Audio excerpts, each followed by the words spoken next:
Good afternoon and good morning. I welcome you to the Astronaut Panel session of the IAC Cyberspace Edition 2020. My name is Arnold and I will be your host for the session. I am a European astronaut.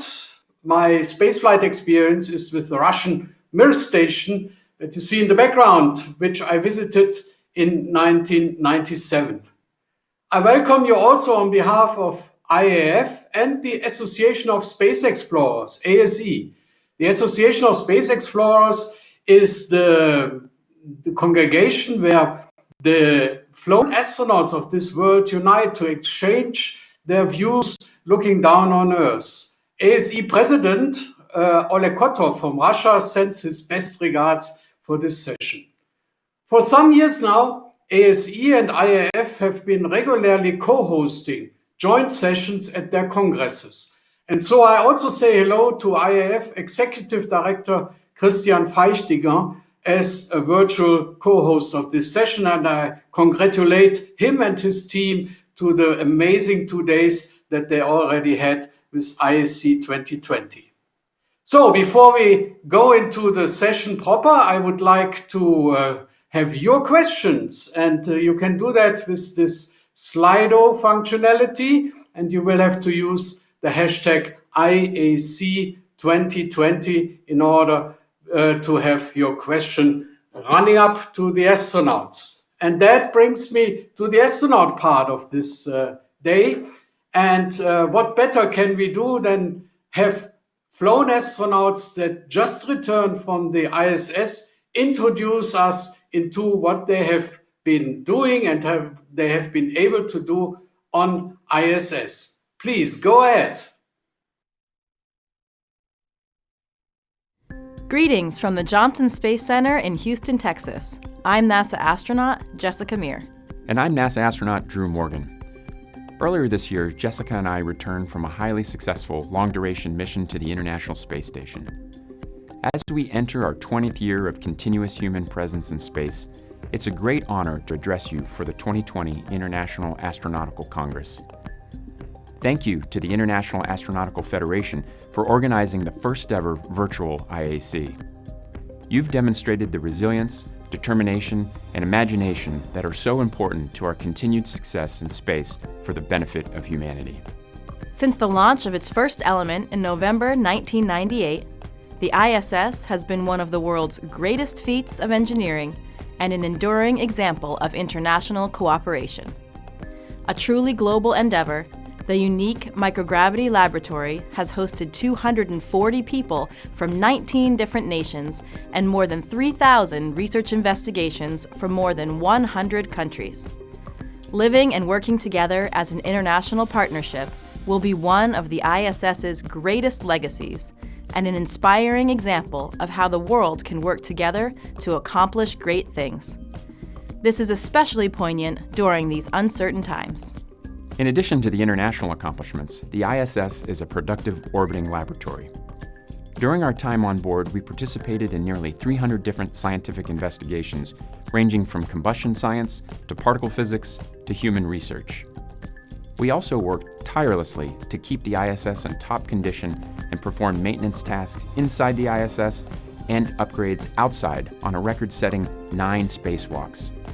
This included spacewalks to repair the alpha magnetic spectrometer, as well as Jessica and Christina's history-making spacewalk together.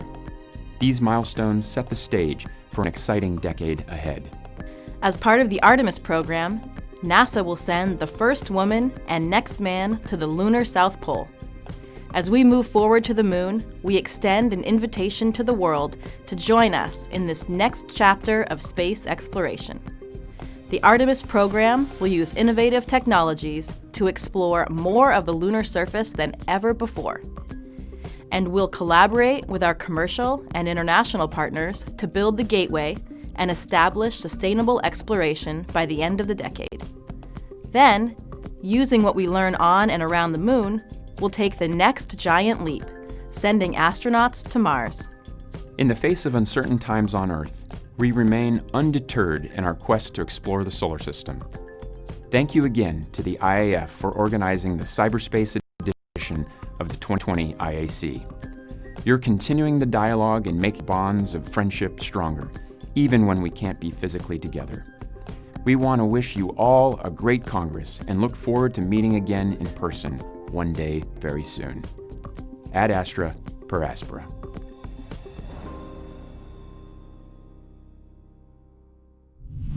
Well, thank you, Drew and Jessica, for this very nice message.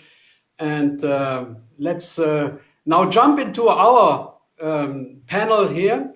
And I would like to introduce you to the panelists one by one and start with Katie Coleman. Katie, you are a former NASA astronaut. Your class is of 1992, and you hold a PhD in chemistry. You have 3 space flights to your record. 1995 with the Space Shuttle system, then Chandra, the X-ray Observatory in 1999, and even you visited in 2011 the ISS for a prolonged expedition. Now you are a professor at Arizona State University, and how nice, you have a School of Earth and Space Exploration. Katie, I know that you are playing music and you go on playing music like you did in space, but what about the science you did in space? Do you have still bonds to the people and the teams that provided you with the science? Well, hello. It's really nice to be here today, and thanks for that nice intro, Reinhold. Certainly I played a little music up on the space station. Scott Kelly used to tell me that a little would go a long way, but we did record it, so you hear it quite a bit. But I loved having my flute up there, mostly because I think it makes us people. Really, it makes us, human people that bring, a little bit of ourselves, and we're all different. And I actually love to see each expedition as it goes up to the space station. It's just we get to find out more and more about the different folks. It's very exciting to see Kate Rubin's launch with her Russian crew just 8 hours ago, and docking this morning. I saw that, and it's just really neat to have her up there. It makes me think of kind of what's really happened in 20 years on the space station in science. And in fact, Mike Lopez Alegria and I, Mike at LA and I, are both on the panel here. And our shuttle mission, STS-73, was a prelude, was a preparation for how are we going to do science experiments on that space station anyway? How will the scientists see their data? What's practical? What's not practical? What can astronauts do? What can scientists do? And so I'm very proud of that work. And now what we're seeing is this huge progression of experiments where on one of my missions, we learned we were growing plants and seeing how they grew in sort of jello. And now, and it turns out they didn't actually like that at all. And now up on the space station, they are growing lettuce, eating lettuce, and paving the way to having food for Mars. I'm especially excited about Kate Rubin's being up there to do sort of the second iterations, along with the other astronauts, of some of the experiments that were started on her first expedition of sequencing DNA while they're up there. And it really shows you how science progresses. We bring something up, we see what the capabilities are, understand more about what experiments we can do, and then we just start sending those experiments. Kate was able to make cells grow that are actually like heart muscle cells. So she grew on the first mission through other scientists. It's the work of many people. Grew heart cells that you could actually see them beating under a microscope. And now on this expedition, they're growing not just in one dimension, but they're growing small pieces of tissue. They have strain gauges on there, so we can understand what happens to the heart muscle when it's in space. And that is really important for astronauts, understanding what happens to our hearts up there. But actually, even more important, it really tells us something about what happens to hearts as they grow smaller and the muscles change, because that is something we need to understand for Earth. So I like this arc of the way things began and now seeing where they progress. I'm excited to see what else we get to learn. Marvelous machine, the ISS. Thank you, Katie. Next in the panel is Michael Lopez Alegria. And as you can guess from the name, he was born in Spain, but flew as a US citizen. He is a former NASA astronaut and also from the 1992 class. What a pick.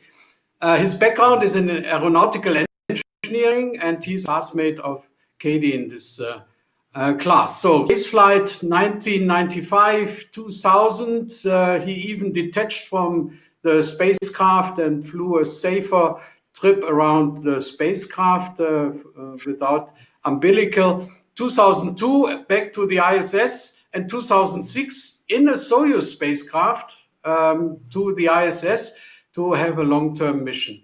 Michael, are you still the all-time record EVA guy in the US in terms of number and duration?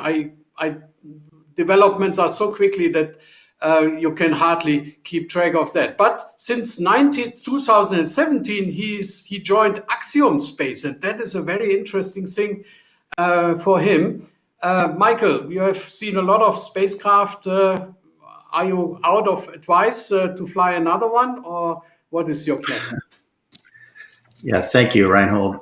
First of all, welcome to everybody. It's great to see my former colleagues, both on this panel and in a recorded message previously. And it's really quite an accomplishment for IAF to have put together this virtual Congress. And so thanks to them, as well as to our organization, the Association of Space Explorers. So to answer your question, I think any of us, any professional astronaut would welcome the chance to fly again on any vehicle. If I had to pick one, if I'm dreaming, I would love to fly on whatever vehicle is chosen as part of the HLS, the Human Landing System, for that first woman and next man to land on the moon in 2024.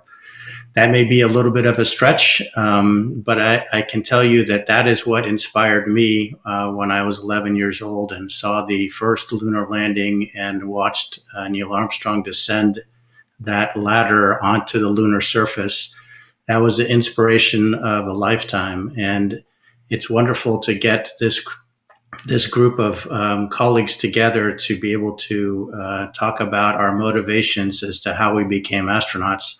And what's different now, I think all of us, when we were active, if we were asked, what do I have to do to become an astronaut?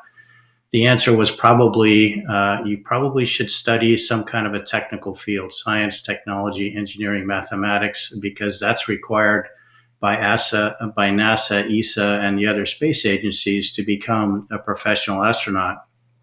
But today we're entering a new realm where you don't have to be a professional astronaut to fly to space. It's the era of democratizing that access. Now, it's very difficult right now because the seats are few, and as a result, they're quite expensive to go. But I'm quite confident that these prices will come down, just like in the 1920s and 30s. Commercial aviation was only something that was reachable by the very, very wealthy. And now, of course, people get on an airplane without too much thinking about it. So I think that trajectory will be similar, and one day we will see that kind of access to space. And the more of us that can experience this unbelievable sensation of seeing the Earth from that perspective, who all come back with a greater connection to not only the planet itself, but other people on it, I think will make the world a better place. So I look forward to seeing those days when the increasing number is not just 560 or so, but 5,000 and one day 5 million. Yeah, thanks, Michael. And I see questions pouring in exactly to that point, and we will come to that later. But we have a distinguished guest. All are distinguished, but Pedro is distinguished because he hardly has time now to think of his spaceflight experience and be part of a panel like this. Thank you for joining, Pedro. And he joined ESA as an astronaut in 1992. Seems to be a very interesting point in time to join the ranks of astronauts. He's an aerospace engineer before that in ESOC, the European Space Operations Center, has logged 2 space flights, one in 1998 and 2003, and then headed the spaceflight division in Columbus Control Center in Munich, well remembered. And ever since 2018, he serves as Minister for Science, Innovation and University. Pedro, you changed sides. So what is your spaceflight experience now bringing in at the conference table with your political colleagues? Good afternoon, good morning to everybody. Echoing my colleagues thank you very much for inviting us here and well, giving us the chance to win this with the younger generation. And well, as Michael was saying earlier, once you have been in space, no matter what else you do, you would return anytime. And I would also ride the spacecraft that he mentioned anytime if my president would let me. Currently, probably he will not. When you are working as astronaut, you probably everybody who is to us and is passionate about space will understand that you don't actually think about ever going to do anything else. But eventually, as one flight comes after the other, and people in NASA obviously have frequent flights, and age comes on, then other opportunities arise. And I had the opportunity to be directing a company, a private company, for 5 years, and then came back to ESA. And now, as you say, one day in 2018, the minister called me to be minister now. So I am now handling all the science and the innovation. And actually, as a paradox, I have been for months like the president of the ministers that handle ESA budget. So I, as you rightly said, I have changed sides a little bit. When you start doing something else after being astronaut, then you try to learn what is the how you do the rest of the things, and how do you adapt to the new jobs.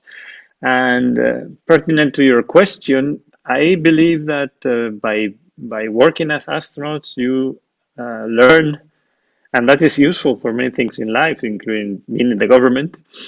You learn to work with very intelligent people and let them do their job whilst you do yours. You understand how you can be in a position that people listen to you, but then you learn how to use this wisely and not and try to lead by example and by conviction. And this is something that I have tried to use in my whole life in all the positions I have been. I think this is something that that being an astronaut gives to you.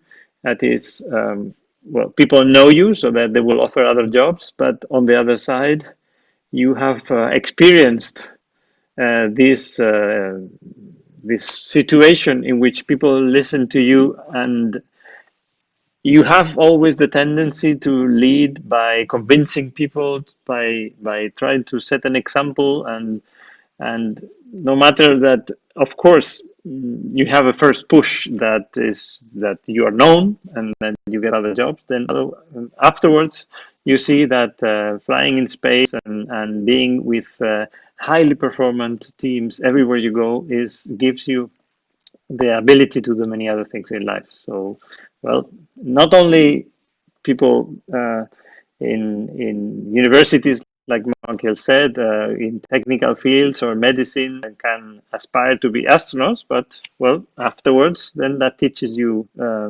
several skills to do many other things too. Yes, and I wish you good luck because you bear a great responsibility also with a look on the corona pandemic and the COVID diseases.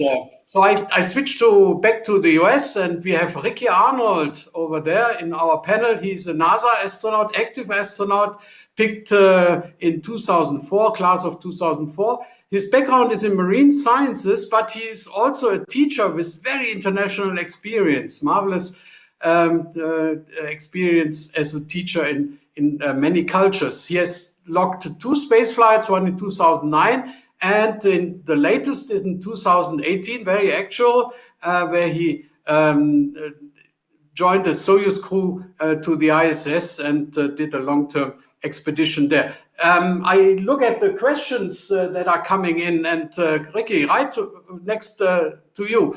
What does the privatization of spaceflight do to the job of the astronauts? Will we see a progress and diversification of astronauts. What is your experience in daily training?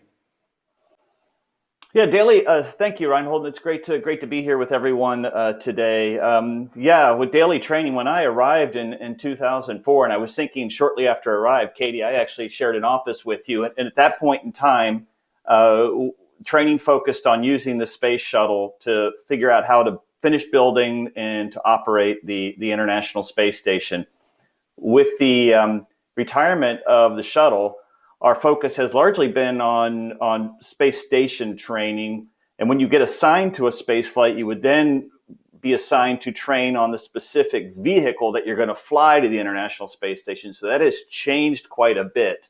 And of course, what's really exciting is the fact that we with the addition of Dragon, Starliner coming online, and then with Orion and Soyuz still out there, the potential for 5 different vehicles that you have to figure out how to fly. And it'll be interesting to see what the training team does with the next class of astronauts that will come on once the pandemic is in the rearview mirror. As you noted, I had the great opportunity when I was working overseas as an international educator, what the International Space Station meant. It was really, not only there's an aspirational component about cooperation, but the science that was being accomplished and just the engineering that went into it was very, very appealing to me. And then having the opportunity to go up there following a fellow teaching colleague, Joe Akaba, in 2018, just by coincidence of manifest, we flew back to back, and we were able to focus a year of the space station on education. We all know that the space station is a wonderful platform for exploration. It's a wonderful platform for science, but it's also a wonderful platform for education. All of us here are here because there was someone in our past that inspired us and believed in us and motivated us to move forward and pursue these kind of careers. So 20 years later, the International Space Station is just serving as a wonderful model for how we as a global community are going to go out and explore and eventually settle the solar system. And it's a wonderful, wonderful program to be a part of. And you already answered the first question that we have coming in from Slido. Let's take the elephant out of the room. Michael, tell us about the plans that Tom Cruise has on flying into space. I can't really confirm or deny what's happening in that regard. I will say that Axiom Space is planning to fly a private mission to the ISS in about a year's time, sometime in the fourth quarter of 2021. Of course, the T's have yet to be crossed and the I's have yet to be dotted on all of the contracts. And until such time, we're not ready to discuss who the other crew members will be. But I can tell you it's going to be the first fully private commercial mission to space. And it's very exciting for Axiom to be a part of it. Yeah, and this is a repercussion of what Ricky said, that you almost have to be prepared to jump on any launch vehicle and meet a very diverse crew. I think your answer merits almost a political value, Pedro, in keeping us on the tension of whether this actually will come along or not. The next Slido question is about recommendations for people flying as space tourists. I don't know whether any one of you had a space tourist at your side during the space flight. I know of many missions that have been part of it where tourists went to the ISS. Anyone who wants to take it? Yeah, Reinhold, let me jump in because I flew up to the ISS with a spaceflight participant and I flew home with a different spaceflight participant. Those were Anusha Ansari in 2006 and with Charles Simoni on the first of his 2 private missions in 2007. And I would like to say that that was a fundamentally important moment for my career. I was, I'm a military test pilot in 2004 when I learned that I'd be flying with a so-called spaceflight participant. I'll be honest and say I wasn't too pleased with the idea. The ISS was still under construction, and a lot of us had been dreaming and training for a very long time to do a professional mission. But then I spent some time training and, of course, flying with Anusha. And when we were on board in 2006, she was doing this new concept called blogging. And she was keeping a lot of people on the ground, up to 1 million people at a time, informed of what was going on in space. And it occurred to me that these are people that probably would not have cared too much about what was going on in space otherwise. And this is where the seed of democratizing access to space really was planted. So as it turned out, that ended up being a very pivotal point in my way of thinking. And going back to a question that was previously asked, I do think that it's a little bit of a tough pill to swallow, I would say, for professional astronauts to have non-professionals flying. But if we embrace this idea of expanding the experience of the overview effect to a greater and greater size group, I think that's a good thing for everybody. That give the money in the moment to spaceflight. Pedro, did the question of tourists come up during the ESA Council, or is it part of current thinking? No, I don't remember that we have been speaking about any of that. As you know, we are still a bit far from having our own European vehicle to bring anyone to space. So it touches the European space program a little bit on the side. We, of course, have been sending European astronauts in those flights, but always as a collaboration or in a flight that was actually led by either Russia or in the course of the International Space Station. So we do not yet, let's say, have our own means to send anybody to space, but well, maybe one day, why not? Awareness of safety, so not to endanger the mission goals. A question that comes up on Slido I want to give to Katie, because with your music you kind of warmed up the interior of space station. There's a question: how do you take care of your mental health, and does ISS interior contribute to that? It's interesting in these times of the pandemic, where when I was in space, I didn't actually really feel isolated. I loved where I lived. I loved who I lived with, and certainly we get some practice at this idea of isolation in the training that we do ahead of time, where we're gone from our families and we learn to get to know our crewmates, as LA was just talking about. And so we actually get to, we get experience at this feeling of, you're feeling far from people. And yet I think it made us, at least for me, treasure the ways that I can be connected. That, in other words, it doesn't really matter so much whether you're far away from somebody off in space or living next door. If you can't go see them when you want to, the feeling is actually the same. And I think that means that some of the tools for maintaining your mental health are the same as well. And it's finding ways to connect. I think that video, I think that Zoom, we have that. We don't have Zoom, but we have video and phone calls and internet protocol phone that I know meant a lot to me to be able to talk to people on the ground.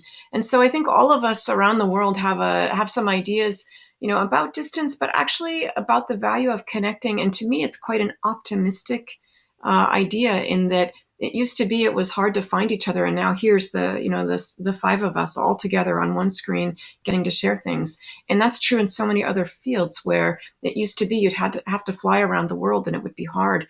And now we're getting to do so many more things together, and that means we're going to be finding solutions together.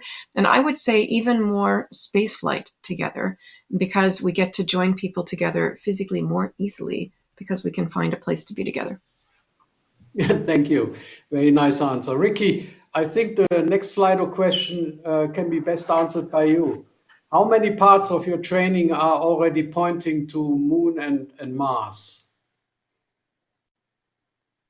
Particularly with the technology demonstration that we're doing on the International Space Station, that is all geared toward Moon and Mars. There's the somewhat mundane but critically important. There's a new toilet that's flying. That just flew from the Virginia spaceport aboard the Cygnus.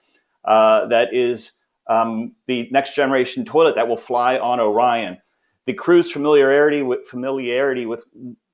working on in microgravity environment and thinking about what it would be like having that in a smaller capsule and making the design recommendations are absolutely critical.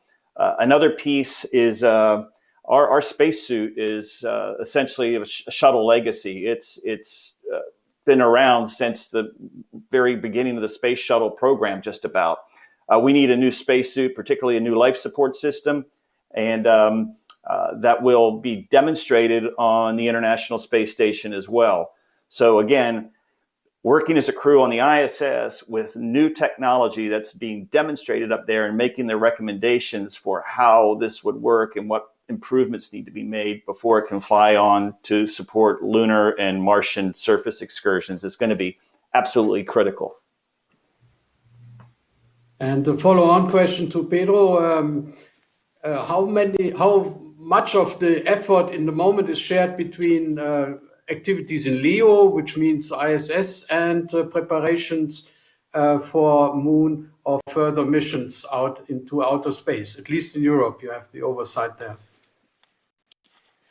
Yes, we're all starting to move resources from the International Space Station running activities into trying to go beyond. One of the big challenges is try to do both things with not much more money. So basically, as we do with everything else in life, when it gets a little bit more repetitive, then we find better ways of doing, more efficient ways. So that's the evolution of the space station now. We're trying to do same things with fewer resources, we have learned.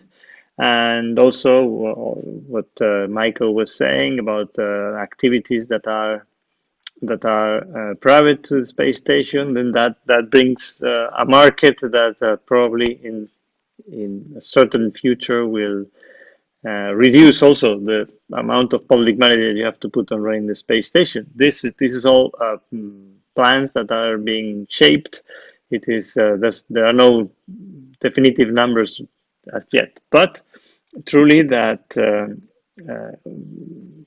drive of going to moon orbit and then landing on the moon in a few years is going to make us work very, very hard and very intensely in the hardware that has to be put in place for that. And ESA is working on a lab module and some connections, antenna connections to space to be put there in lunar orbit, and at the same time we are manufacturing the Orion, let's say, mechanical parts, so the service module, the engines, and all the rest of the things that go outside the capsule and that pushes the capsule to the moon. So we are all working towards trying to get to the moon, and at the same time juggling so that we can keep the space station at the same time. Yes, thank you. And a very short one for every one of you. What do you do in your free time? Because there's not much free time, it's short. Ricky, in space.